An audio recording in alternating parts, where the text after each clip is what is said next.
To start off, we have some good news. To date, nearly 300,000 Denver residents have received at least one dose of the COVID-19 vaccine. That's almost 40% of our entire population, which is very good news. The governor today and I joined the vaccine event that was taking place at Blair Caldwell. It was the Special Olympics vaccination event. And I want to thank everyone who was involved, Denver Public Libraries, of course, Special Olympics of Colorado, Denver Health and hospitals for their tremendous work that's going on out there. But it's these type of events that are helping us to get shots into every arm. Every shot that gets into the arm of one of our neighbors gets us one step closer to defeating this virus and getting back to normal. And I cannot stress enough how important it is for as many Denver residents as possible to get their vaccine as soon as possible. Vaccine hesitancy, especially among certain segments of our communities of color, remain a challenge that we're working hard to overcome. But as we approach that point where access is no longer a barrier, one of the best tools to overcome this challenge is you. If you have family, friends, or neighbors who are hesitant to get the vaccine, do us all a favor. Talk to them, support them, encourage them to get vaccinated so they can keep themselves and those around them safe and healthy. These vaccines are how we're going to beat this virus once and for all. So why is getting the vaccine so critical right now? It's because at the same time, we're seeing more and more supply come our way, even with the unfortunate news of the pause with the Johnson & Johnson vaccine. We're also seeing cases and hospitalizations remain a bit higher than we'd like. We're definitely in a delicate situation right now. It's a balancing act, though. It's between being able to further reopen public life and being able to maintain public health. We can do both, and towards that end, we'll be taking a few important steps that I want to share with you right now. First, we're issuing a revised mask order that takes effect today, Wednesday, April 14th. In alignment with our metro neighbors, as well as the state, our new order will remove the requirement for face coverings in outdoor settings. Masks will still need to be worn indoors by anyone 3 years of age and older, as well as on public and shared transportations per CDC's guidance. The new Denver mask order will expire after 30 days, and we will reevaluate whether we need to extend it as we get closer to that date. Second, as you know, the state is making its COVID dial system optional for local jurisdictions starting this Friday.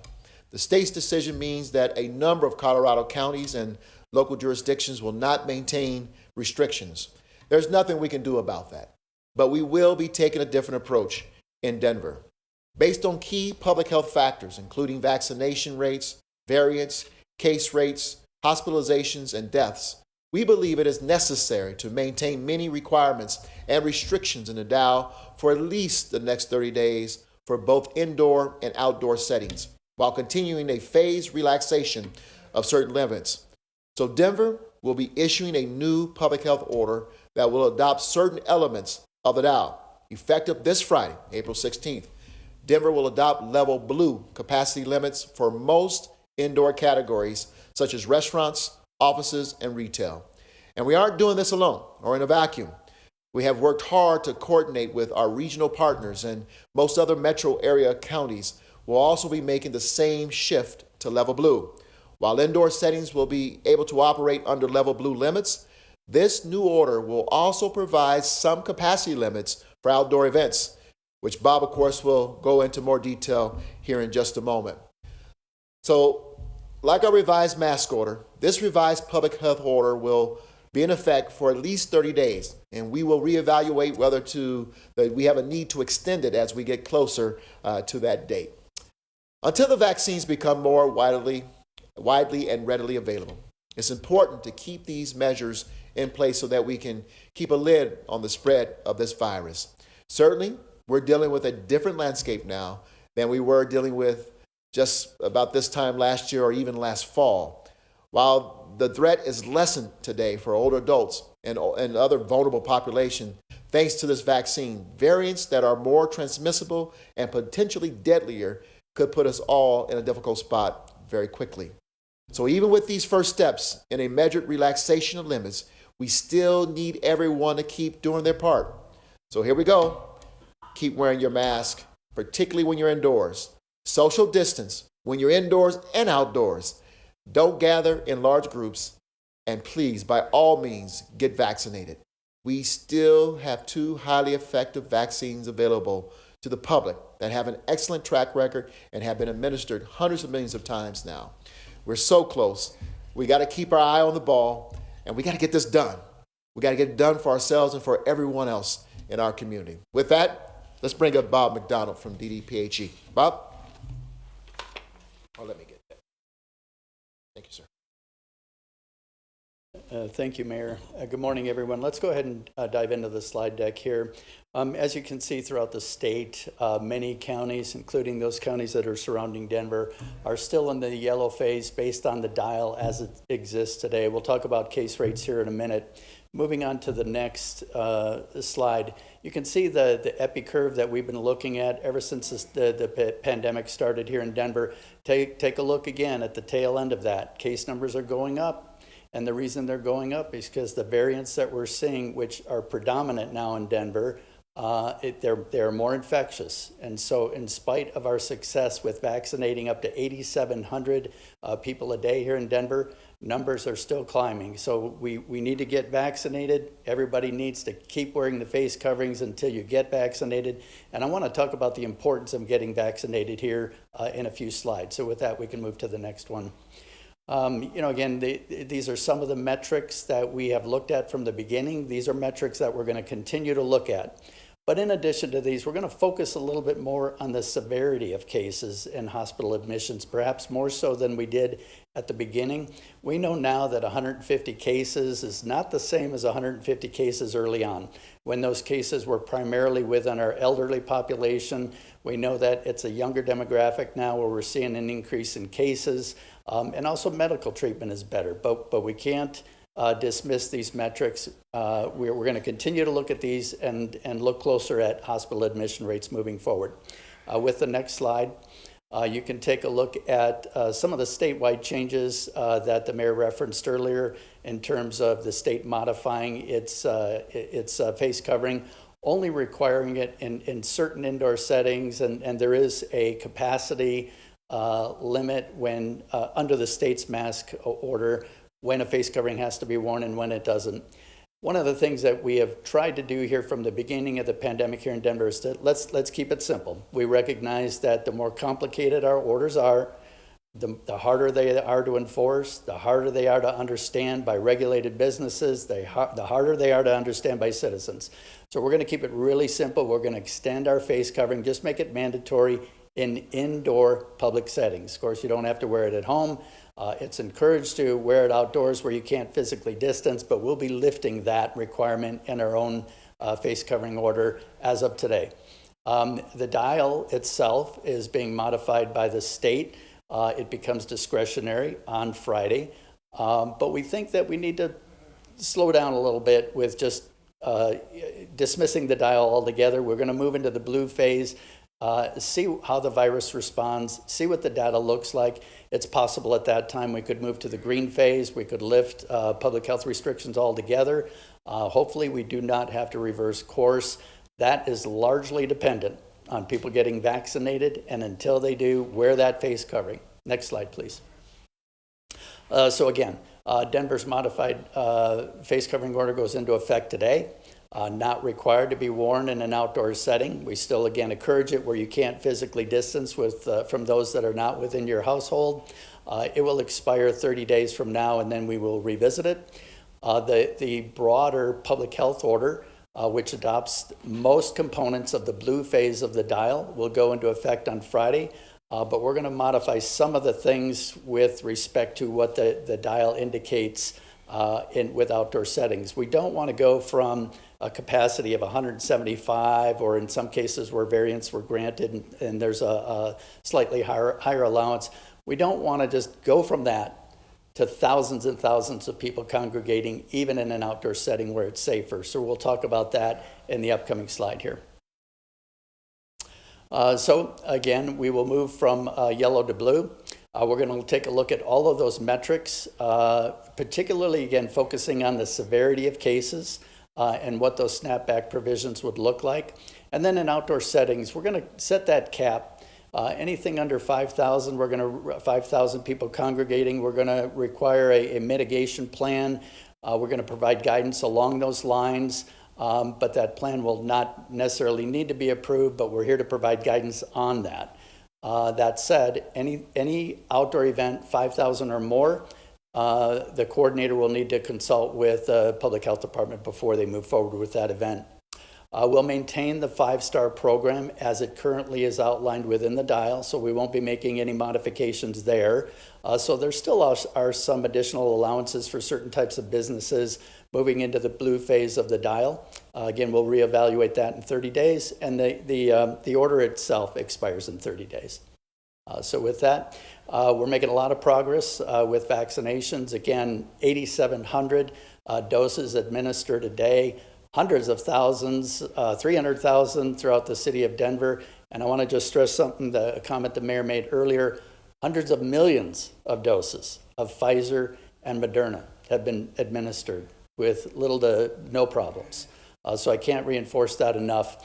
And then finally, again, we want to get to that point where all of these little people on this slide here go from blue to orange, right? Everybody's getting vaccinated. So we hope to do that in the upcoming weeks. We're keeping pace with the state and the U.S. as a whole, but we need to keep pushing that, getting it. We are going to get to that point eventually where we have more vaccine than people who want to receive it. That's going to be the point where it's really challenging. We got to get over the fear of these vaccines, and I can't reinforce enough how effective they are and how safe they are. With the next slide then, why get vaccinated? Out of all the points I want to make today, these are probably the most important ones. Just like the face covering itself, it's not just for you. It's not just for us as individuals. It's for everyone else. We wear face coverings to protect everyone else. When we get vaccinated, we protect ourselves against the virus, but we're also protecting others, okay? So the more people that we have unvaccinated, the more we can transmit it. Those people who are unvaccinated can transmit the virus to others. And those others may not have been vaccinated yet. And even our young individuals, I'm reaching out to, calling out to you now, get vaccinated.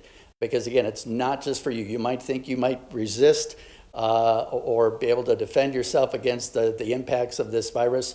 But if you are unvaccinated, you can still transmit it to somebody who may not survive. And so it's important for everyone, particularly our young adults. Now's the time for you to get vaccinated. And the more people that are vaccinated, the less this virus mutates. The more it mutates, the more all of us are at risk because the vaccine that we received might not be effective anymore. So get vaccinated. It's going to be easier to get that done in the upcoming weeks, so I encourage everyone to do that. And with that, same messaging here. Just as important as ever, as we're on the home stretch here, keep wearing that face covering now, especially with these variants that we're seeing. They are more infectious than the original strain we saw last year in March. And with that, I'll turn it back to the mayor. Thanks, Bob. And I want to just reiterate the graphic where he talked about turning everyone orange. How important that is just in time for Bronco season. So thank you for pointing that out. Let's go ahead and open it up for question and answer. Alrighty, Vicente, do you have a question? You will need to press *6 to unmute yourself. Let's go ahead. Vicente? Alrighty, John Daly with CPR, do you have a question?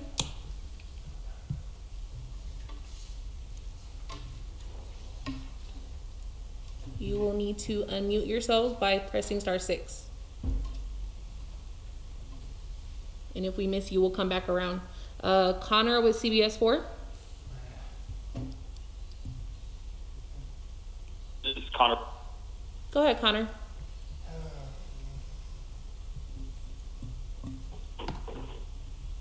We can't hear you. Okay, sorry. What level of collaboration has there been with Denver and other metro area counties? Why do you guys see that is important with this health order? And what level of concern is there for any counties that already have or may still have much looser restrictions? Well, I've heard two questions there. The first is what type of coordination took place with our regional partners, surrounding counties in Broomfield and Boulder. Much of that work is done through a collective that's called the Metro Partnership for Health, the Metro Denver Partnership for Health, which is the surrounding counties, Tri-County Health Department, Jefferson County Health Department, Boulder and Broomfield, and our partners at Denver Public Health. Strong representation from our Chief Medical Officer at Denver Public Health, Dr. Bill Berman. We've been talking for weeks about what we will do when the state devolves the dial to locals. And we are very much in alignment, all moving to blue for 1 month, evaluating our face coverings, our orders are in alignment. And that's key because one of the things that leads to a higher level of non-compliance is confusion. The more confusion we have, the more non-compliance we have with public health orders, the more non-compliance we have, the more cases go up. So that is key on the home stretch here. So we are in alignment throughout the region on that, and I want to thank all of our partners from those counties, and of course our Chief Medical Officer, Dr. Bill Berman at Denver Public Health. And the second part of that question, what risk is there with counties that are going from whatever level of the dial that they're in to nothing? I can, it's hard to say. What I'm comfortable saying is the risk is much higher. I think it's a mistake to move from whatever level of compliance we have based on the dial to nothing. I think that's too fast. I think it needs to be phased, and that's exactly what we're doing throughout the region. That's the right balance to take. And let me just add that from the point of view of mayors, we started conversing, of course, immediately after learning the governor's decision to transition the dial. And just as we did at the start of this pandemic, we all committed to remain in conversation and good communication with one another about how we would move forward and try to stay aligned and continue to be guided by the data. Alrighty, Vinny with Bloomberg. You will need to unmute. Mayor, Go ahead. can you hear me now? Yes, sir. Okay, good. Thank you very much. This is Vinny Deltrides, Bloomberg News in Denver. Hello, Mayor and Mr. McDonald. Vinny. Question on J&J. Will Denver resume the J&J vaccines when and if there's an all clear given from Washington? Thank you.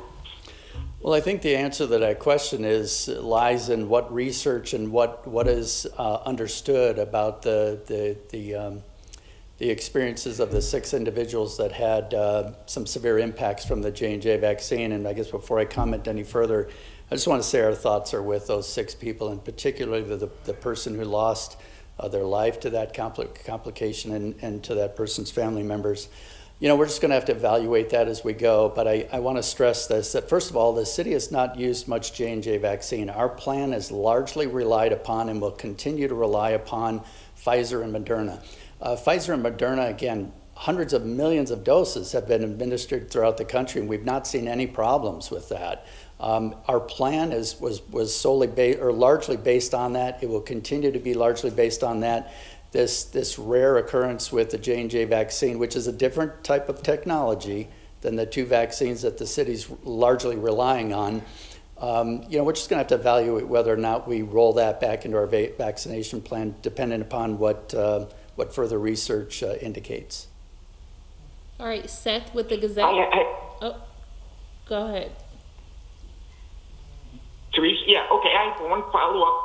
Regarding recent hospitalizations and fatalities in Denver, have you seen that move toward the younger group? I know any infections are up in that category, but are the hospitalizations and fatalities moved into the younger group, dominating it versus seniors? Thank you. Yeah, well, of course, the more cases you have, even in a younger demographic, the more you run the risk of there being fatalities. So there have been more fatalities, but again, the fatality rate overall, the mortality rate is very, very low at this point in time. And cases among younger individuals continues to decline a little bit, particularly in the last week or so, largely due to vaccines. So that's what we're seeing. We're going to keep a close eye again on not just the admissions, but the severity of cases and mortality. That's really the driver in terms of the decision making moving forward. All right, Seth with the Gazette. Yeah, thank you. Two questions. First, John Douglas said yesterday that in 30 days the dial is effectively going to go away, and then we'll enter a few month long observational period where measures can put back into place if numbers go up. Is that the plan? What happens in 30 days when these orders expire? And second, what are the baseline protections that the state is going to keep in place? It sounds like it's going to be a lot of indoor events, but what's your understanding of what they're going to do there? Thank you.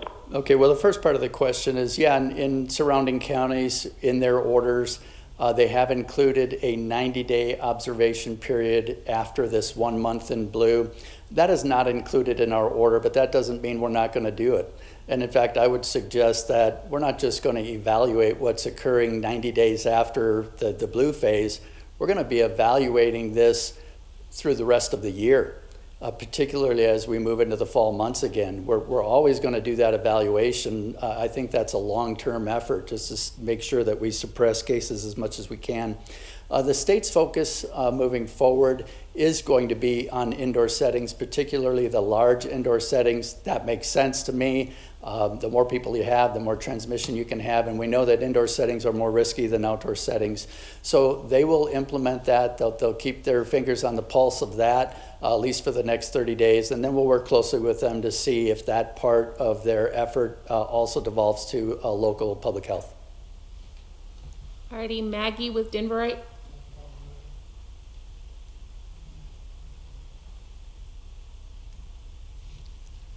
All right, John Frank with Axios. Yes, hi. Thank you. Two questions, and I guess probably for both of you. Mayor, do you feel like it would be too soon to even lift some of these restrictions we are lifting, that is, go to level blue, given the numbers we are seeing? And Mr. McDonald, I'm wondering if you can dive in a little more about what it means for Douglas County in particular to be, lifting all restrictions, and whether that is going to hurt Denver's efforts to combat COVID-19. I appreciate your questions, and certainly we've had these conversations internally about the messaging that we are giving. One, we're looking at numbers, some rising in terms of cases and hospitalizations. But we're also beginning to dial back some of our restrictions. This is about the effort, the art of finding the balance. And we have been focused on this for quite some time now, recognizing that this city has to be open for business, but we also got to keep people safe. I think the difference here, as opposed to last year this time or even this past fall, is we have the vaccines. And we are, as we pointed out earlier in this presentation, 40% of our people have at least one dose of the vaccine.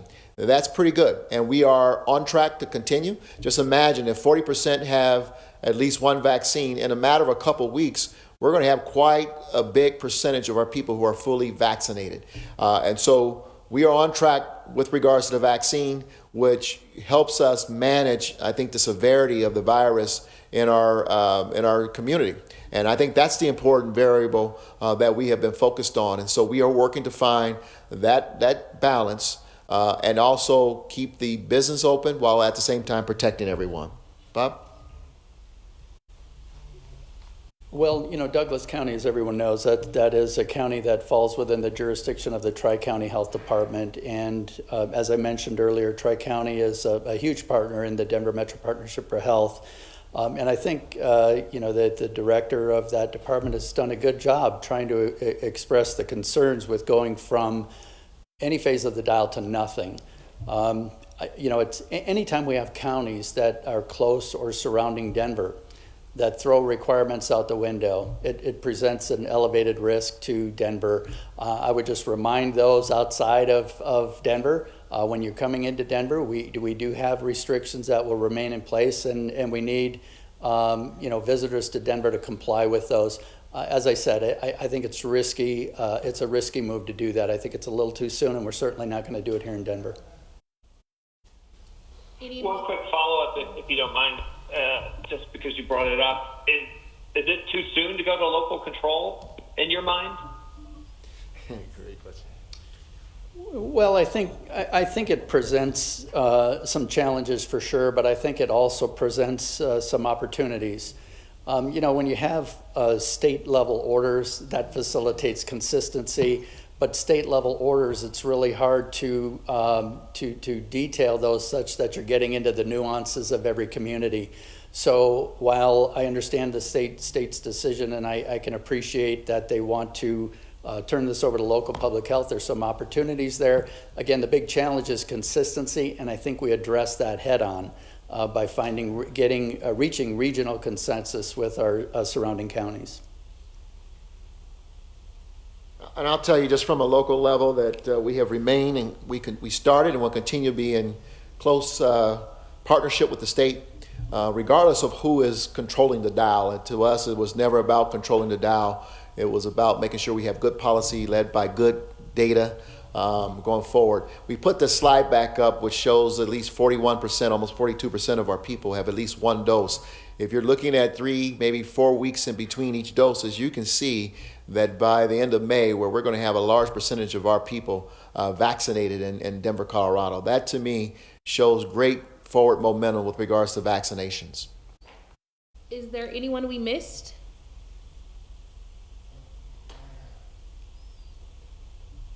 This is Ed Seelover. Go ahead, Ed.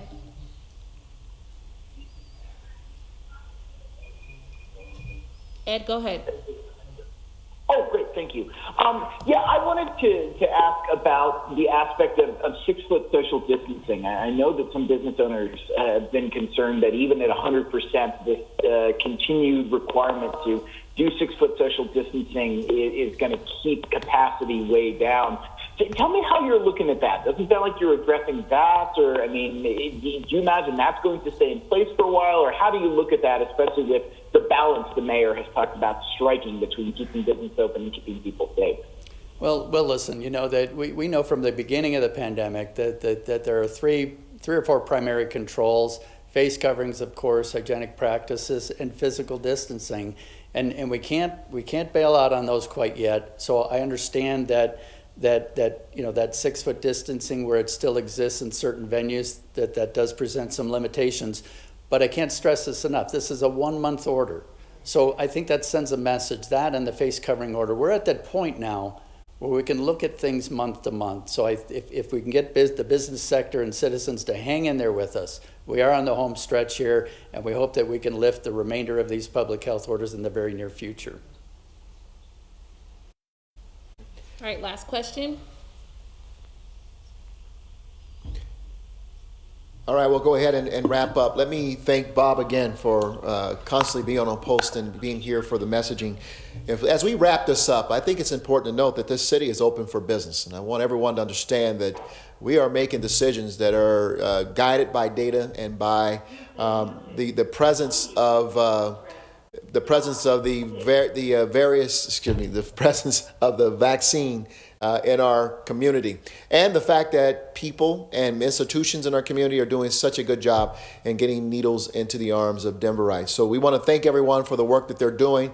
Keep doing it, but we got to continue to do what we've been doing that's got us to this point of successfully getting close to turn the corner. Thank you all for joining us.